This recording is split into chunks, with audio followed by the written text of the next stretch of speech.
Hi, welcome to Infusion Health, the podcast. I'm comedian Chris Patrick, a.k.a. self-proclaimed power man. And I'm here with my co-host and significant other, Rach. Hey, guys. Now, today we have Reverend Lyle once again, and today we're talking about Judaism. Now, you've heard a lot of stuff. There's been a famous rapper who's came out and said some stuff about Jewish people. And again, when we talk about different religions, we're not trying to put any religion down. We're just trying to say, hey, this is what it's about. This is what it is.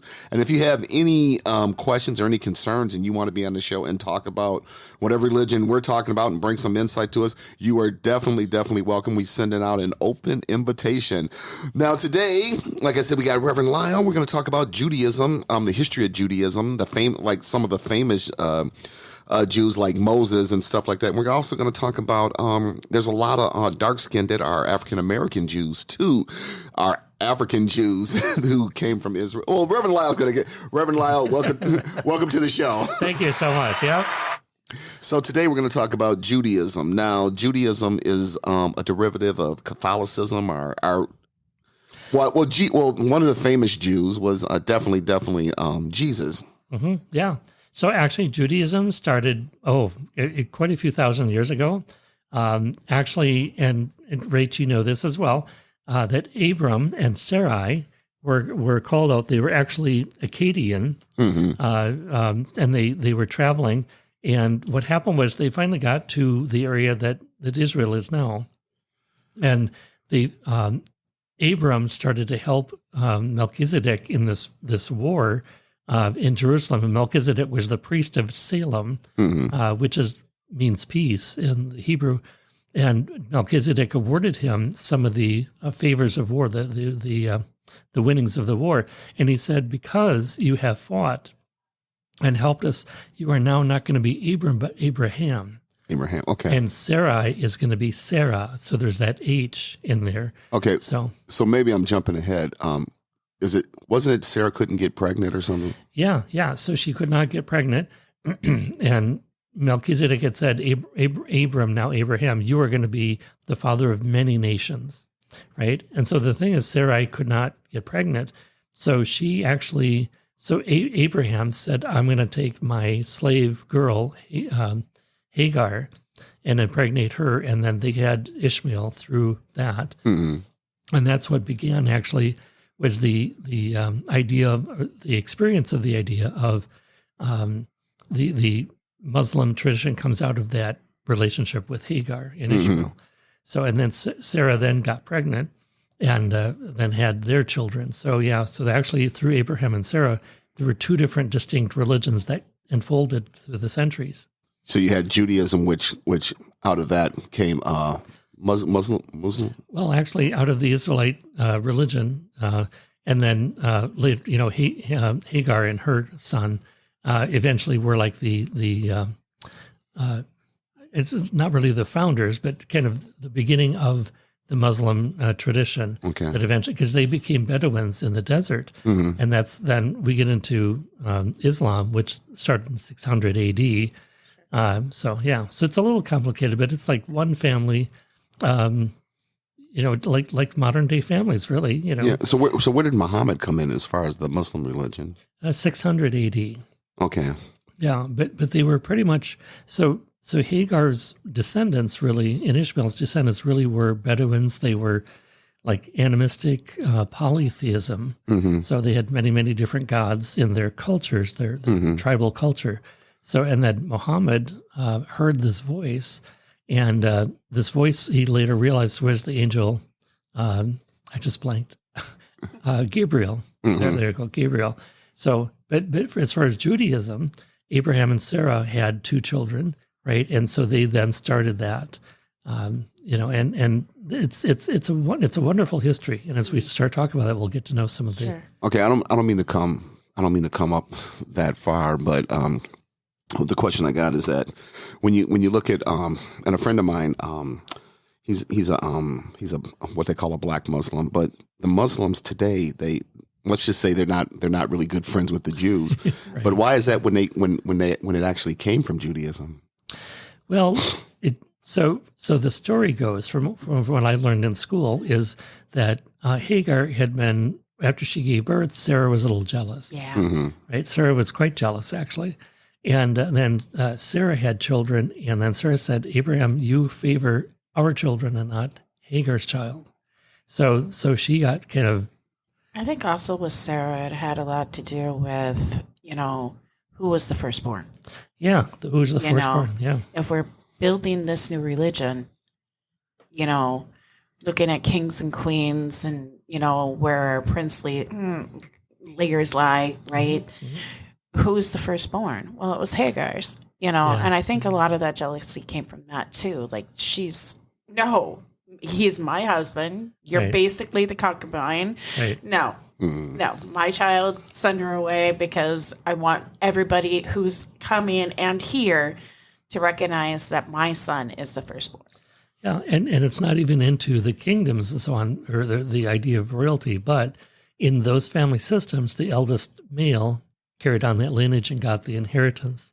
So he could claim that rightful owner being part of that lead of that family. And Sarah was like, you're not going to have Hagar's son be the head of this. Yeah. Right? So she was like, she put her foot down. She said, nope. So where does Moses come into this? Actually, he's much later. Yeah. Yeah. Okay. Well, so one thing that I always found fascinating is a lot of people are like, well, if you look at the Bible, Judaism is in the first of the Bible, and Christianity starts at the second half of the Bible. And what I seen a lot, and when I was working at a Judaist nursing home, that's not always true. Yes, the Old Testimony is there, but they have their own stories too. Right. Yeah. So one thing, there's two things I wanted to point out, which I think are different than Christianity and many of the other religions, is the idea of the Genesis story, the creation story. So God says at the end of each of those days, and God found it to be good. Mm-hmm. So there's a sense of an intrinsic good in creation. Okay, so in essence, there's an original blessing, original goodness in creation versus original sin, original bad. Mm-hmm. So yeah.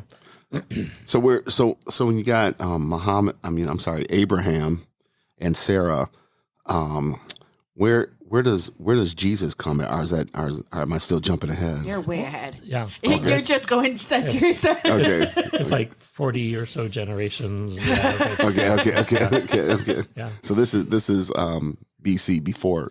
Oh, yeah. Way before Christ. Okay. Way This before. is 600. Okay. Yeah, 600 BC or so. Yeah. Okay. Yeah. So basically, you have Abraham and Sarah now renamed through that spiritual experience. Mm-hmm. Being the Abraham being the father of this new religion or this new nation in a sense.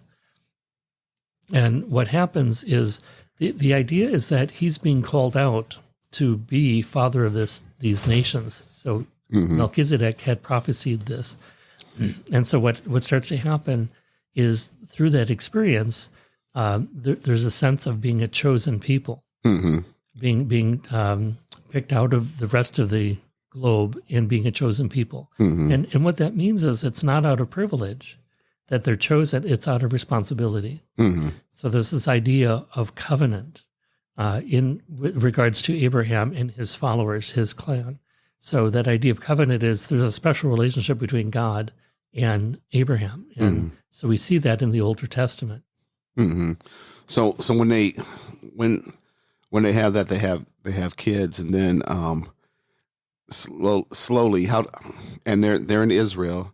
Is this around the time when they wandered in the desert for 40 years, or am I still jumping ahead? Well, it's a little bit ahead yet, but the thing is they didn't have their own land, right? So they established a small plot of land in the Middle East, in Israel. Yeah, in what we call now Israel. Yeah. Yeah. But they also were conquered many times over. I mean, you read the history, and the Babylonians and the Assyrians and all these other people had conquered them. So they were much in their generations a conquered people, an occupied people. So, and that's why it's, this is the time of Advent and Christmas, and you read that idea of, O come, Emmanuel. I mean, I hate to go into our Christmas stuff, but out of that song, ransom captive Israel, because there's that idea that being in an occupied place in life. So, but Christmas actually comes from a pagan holiday. It does, yeah, it does. And that's a whole other story regarding the Christian tradition. So yeah, but yeah, so the idea of a covenant, a special relationship with God, and the anthropomorphized God. So God becomes like a father figure, a father experience. So God loves these Israelites and at the same time challenges them and punishes them, not out of being mean, but to try to really get them to learn their life lessons. So, but that they were created good. So what are some of the punishments God laid upon them? Well, to let other countries, to let other countries, to put them into captivity. So, and God says, okay, have you learned your lesson? Okay, then I will free you. Right. And so there's this back and forth relationship. So, but it's not from being punished for to be punished sake. It's really to be learning as they can. So, yeah. So he punishes them. To say that he punished them, would you say more that he tested them, or? Yeah. Punish might be a strong word actually in that, but the idea is that he really wants them to know in this covenant that there's this relationship, that he's not going to be ever going away, but he's there. And sometimes he allows things to happen to help them learn their life lessons. Right? But see, when you think about that, all of a sudden something pops into mind: Adam and Eve. Now, and the question is, was the apple orchard a punishment, or was it a thing to get them there to go? This is going to be your life lesson. This is what life is about. Or, well, so you really get into a creation story, and there are different ones throughout different cultures. But basically, with Adam and Eve, we could say that he first created Adam and then Eve, and then some stories actually say that there was a woman before that, right? So that actually we would know as Lilith in more the pagan tradition. So, but again, that's like a lot of the other stories of how humankind began. So just staying within Judaism, though, is the fact that covenant was not so much out of a privilege. The Jewish people were not privileged, but because they were in this covenantal relationship, there was a responsibility. So we see that in modern day Judaism, the idea that you, as a Jew, would give to the community. You would build centers and offer money and services to help those that are poor and in destitution. So, and actually much same in the Muslim tradition. One of the 5 pillars is almsgiving. So there's a commonality there with the idea of giving to the poor and those that are widowed and so on. And that's the thing too, because another thing, looking back at Judaism, looking back at these people, I mean, these people were not, as the movies portray them as, being Caucasian. They were actually, dark skinned and, what we know as Israelites or Israelis or dark skinned Egyptians or whatever. Right. Yeah. Well, it's like the picture we have of Jesus is really like the German Protestant picture of Jesus. Yeah. Right. Jesus looked nothing like what what we've seen growing up. And I think it's easily explained by saying, where did they live? The pigment of their skin protected their bodies. That's right. So I think a lot of people, start coming more into the English and the French and stuff like that. And as you adapt more religions and stuff like that, you're finding, okay, how do I adapt this religion to these people to have them understand? You don't bring in the color of their skin, you bring in the stories. Right. Yeah. But the truth is that Jesus was a man of color. Right. Because of where he lived The pigment of his skin was protecting him from living in the sun. Mm-hmm. And one thing, so talking about Abraham, he became this father of nations. So he actually was the father of Judaism, but also because of Judaism, he became the father of Christianity in a sense too, because Christianity was a Jewish sect for many years. And then slowly through, you read the time of Paul and the Acts of the Apostles, it actually became its own faith community. And then out of the history then too, you have Muhammad hearing the voice from Gabriel, creating or hearing those words and having them written down, creating the Islamic church, or not church, the Islamic community, the Islamic religion. So Abraham we call it, Abraham is the father of the monotheistic religions. And that's the thing with Christianity, because a lot of people talk about, well, this is the right way, this is the right way, but it all derived from this, you know. Yeah. So we're in December, and there's a very special holiday that happens for Judaism, and in the month of December. One thing that I found very cool is I already kind of really knew a lot about it, but one thing that I got to do on my unit is I'm on practice council, and for that, how can we make the beauty of our unit just a little bit more special? And so I got to do a tidbit on each religion's holiday throughout the month of December to celebrate every single religion. So why don't you share with us the month of December for Judaism? Okay, well, you have Hanukkah, right? So some people might have seen like the menorah, those 8 days of celebrating, lighting the candle, and the dreidel, right? So just a little bit of the history, like Hanukkah really is the festival of lights. So what does that mean?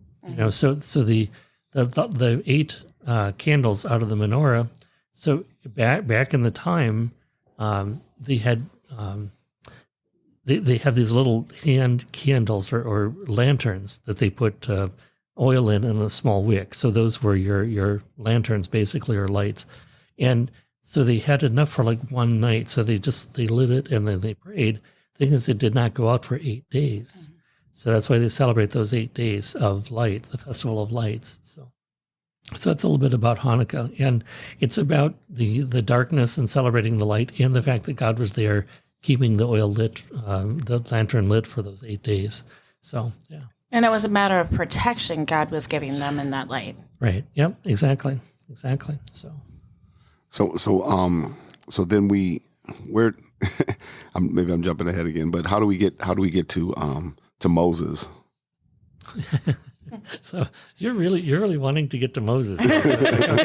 Am I still?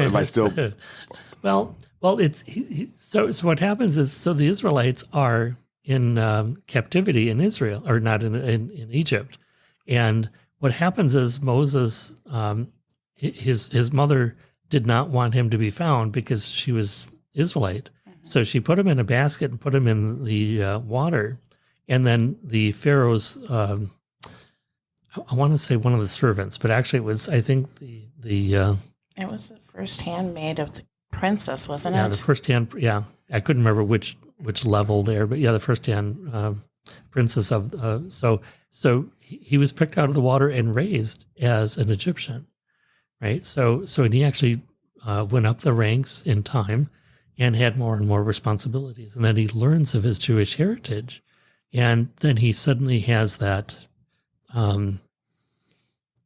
I would say like not really a conversion, but it's like, how do I speak this truth that now I know who I am, right? So that's when he says, we're going to be leaving this land and going back to Israel, and of course the Pharaoh was like, no, you're not, right, and he said, well, yes, we are, and so as they start, God comes to their aid, and so God comes to their aid out of being protective. But what happens is he sends those 10 curses, or the locusts and all these other things, plagues, curses on the land. so that the Pharaoh then would, eventually release them. But God puts in there, he hardens the Pharaoh's heart. So, and this is all part of the story to get the Israelites to really learn the lesson, right? So, yeah, so that's kind of it in a capsule. And of course, Moses, the funny story is Moses takes the people out and they're wandering in the desert for 40 years. You would think it's not that big of a desert, right? But for 40 years they're wandering, and Moses, there's something very special in that relationship that Moses knows he will not be able to enter that holy land of where they're to be thriving. And that's where he sends Aaron to actually found that. Moses sees it, but does not enter. And Aaron takes over and actually kind of encamps the Israelites into that new land that they claim for themselves. Correct me if I'm wrong, but that was because Moses did something when they were traveling and did not bring honor to God. Right, yeah. So God said, because of this, you're being punished and you will never see, where you were supposed to go. Right, yep. And that happens. So that's part of the relationship of the covenant. So that humility of the Jewish people. So again, I go back to this quite a lot. So the idea that they were not privileged, but there was a responsibility being the chosen people. And when Moses had done those wrongs, God said, "You're not going to be entering this in this way." Moses knew and was humbled by that. So there's this idea of being humbled, being humble in life. And that's why you see a lot of the idea of this being a responsibility. As a Jewish person, I have a responsibility to hear the cries of the poor, to come against injustice with justice. So a prophetic voice, in other words. Well, to come across the injustice with justice, that doesn't seem to be much. When you turn on the news, there doesn't seem to be a lot of that going on right now. No. But we have little snippets where we see it. But I think we have there's the idea of the hope of that, right? And every once in a while you get to live that out for a short while. You get to see that and experience that, but not for a long time. So it's something to be longed for. And it might not be like in this world that you really get to experience that idea of justice. That's where we get to the idea of heaven, and that heaven come down to be as on earth. Right? So. So then when we so maybe I'm still jumping ahead, but go ahead, jump ahead. Then we have we're waiting for you. Then we have the birth of Jesus. Yeah. So before we get to the birth of Jesus, I just want to point out. So we just have some of the books of the Hebrew people. So we have the Tanakh, which is the Hebrew Bible or the Older Testament, or Torah. Yeah, the Torah. And then we have the Nevi'im, which are the prophets, and then the Ketuvim, which are the writings. Yeah. So we think of the Older Testament as like one book. Right. And they're really not just one book. There are many different books in this larger book, telling the story, and then the story of the prophets. And to be a prophet, really, this is how we can get into Jesus. So the prophets were called to be a part to really bring the people back to God through that idea of prophesizing and calling out the people in their own injustice. Well, I've been to 3 bar mitzvahs. I got friends who are friends that are Jewish, and all 3 of their kids. I went to 3 bar mitzvahs, and one of the things is you got to read. You got to read from the Torah, but you can't just read from the Torah, because the language that they teach you before your bar mitzvah is, I guess it has no vowels, so you got to find. They got to be taught how to read this. Yeah. And that brings an element of truth to the Bible, because if you look at just the English language itself, if you take out the vowels, you can switch those words to whatever you feel like it. So, I go back to, kind of what you guys were talking about. What do you see on the news and stuff like that? And it doesn't matter what you see on the news. It's how you live your life. Yeah. Are you living your life by doing ugly things? Or are you doing your life and making other people happy? Yourself happy? and your self-happiness, it doesn't have to be ugly, one of my favorite movies to watch every single Christmas and is The Grinch, right?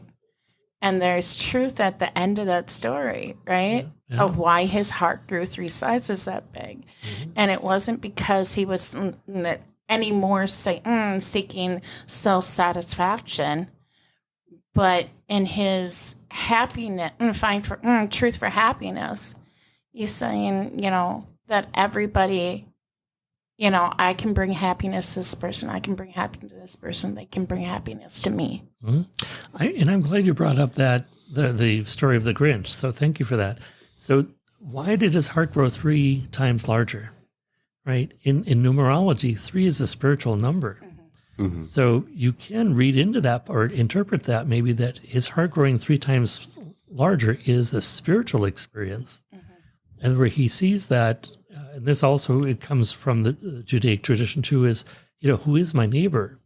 It's just not me and my dog, right? In the Grinch story, but it's like me and my dog and all these other people in the town. Yeah. So the idea of connectedness and belongingness is a human need. And so the idea of, in Judaism, the idea of who is my neighbor? Well, I'm responsible for my neighbor as well as myself, right? So, Right. Mm-hmm. Mm-hmm. So when we look at Jesus comes and Jesus are maybe I could go back to Socrates, because we split the religions up, but then you got this guy Socrates who comes and starts teaching this Christian way, and they kill him. And then all of a sudden we have and I don't know which was first, but then we have Jesus who comes and he's the Holy Son of God. And he's going around saying this, and then they go to silence him. So Jesus, one thing we have to remember is Jesus was a Jew talking to Jews about Judaism. Mm-hmm. So he really, there's speculation that he was actually, he's best known in the Pharisaic tradition. Yeah. So you have the Sadducees, the Pharisees, the Zealots, and the Essenes. And Jesus was actually presenting or encouraging a 5th way of being, but he knew the Pharisees probably the best. So there's speculation he might have been a Pharisee himself because he was a teacher, a rabbi, and Pharisees were rabbis. So, so that's that possibility we're not quite sure of. But Jesus was there to really look at the Jewish tradition and take it deeper than just the idea of burning your sacrifices and going to the temple and so on. He was really looking at a very spiritually centered life that was beyond the rituals. Because that's my thing. Because when people say to me, do you, people handing stuff out, and you're. Do you accept Jesus? Do you accept Jesus? And I'm like, well, do you accept Jesus was dark skinned and a Jew? Yeah. So he, and you really have to understand the culture that Jesus was born into. They were occupied by the Romans. So they were under oppression.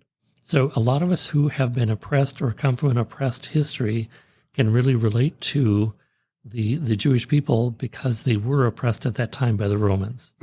And every street corner you had a savior, a Messiah, preaching some sort of good news of some kind. So Jesus was not different at all during his time period. What was different was the miracles he had presented could have been copied by any of the magicians that were around at the time. But it was his love and his humility and sincerity that really spoke to people beyond words. So what they experienced, so you picture the woman who touched his cloak and her bleeding stopped, right? And she's like, this bleeding stopped. And he said, it's not I, but your faith that healed you. Right. So he really is presenting them a chance to reconnect. Like I said earlier, we really are a human species that really long for connectedness. And Jesus brought that message to people. So it's none of this separation, none of this I'm good, you're bad, that kind of thing. It was more like the Father in heaven loves you and I love you and you are to love each other. Right. And when we're all one. Right? So, I think there's a lot of truth in that, because when Mary was about to get stoned, Jesus stepped in and said, okay, yes, she's doing wrong, but are you going to stone her or teach her? right, yeah. And what he does is very, very profound. Instead of speaking anything, he simply writes down the sins of the people that were going to stone her and says, whoever is perfect can cast the first stone. Of course, they see their sins in the sand and they go, well, game's up. I can't throw that first stone. So, yeah. So he had a way of teaching. And so if you imagine, I love this image. So if you imagine a Jewish person connecting in a way to be open through prayer to the Spirit of God. So I picture him like a sponge, soaking up that Spirit. And from that, having that energy in the sponge as his body, he then goes out and teaches and preaches and heals. So it's out of that energy that he does all that. So. Well, that's one of the things too. They said it's kind of like the stone thing. Is like whenever you point the finger, there's three pointing back at you. Right. Yeah. So he really was, and you as you read the stories about Jesus, he was saying, "I know this is true, but this is what I offer. I go back to really what the prophets and the whole idea of Judaism is about, and that's connectedness to God." Right. So. And then, well, when you have all the religions, in the world like we got, and I saw, I think I mentioned this before. I saw an interview with Muhammad Ali, and he said, it all leads to God. You just got to find out which one works for you. Right. Yeah. And one nice thing is, even those that they don't have an actual deity in them, they have a way of life of being that is a spiritual way of being. So, like Buddhism does not have a deity, but it has an idea of a way of life. So yeah. So. Well, these conversations always go long. We're at the end. It's always, like I said, we could probably go on for another hour or so. But Reverend Lyle, it was great having you back again, and we're definitely going to have you back again. I'm not sure what religion we'll be talking about. But this has been a great conversation. Like I said before, if any of you want to add insight into this and would like to come on the show, just get a hold of Rach, and we'd love to have you on. Like we said, we're not trying to knock and really, we're just trying to say this is what it is, this is what it's about. Enlighten you and have you go further in your own education and finding people's truth. Yeah. So I'll let Rach close us out. All right, you guys. Thank you, Reverend Lyle, for joining us. You guys, history is born on lines of hate, as we are trying to build lines of love and teach you guys to truly cherish each other no matter what religion you are. Have a great one. Take it easy.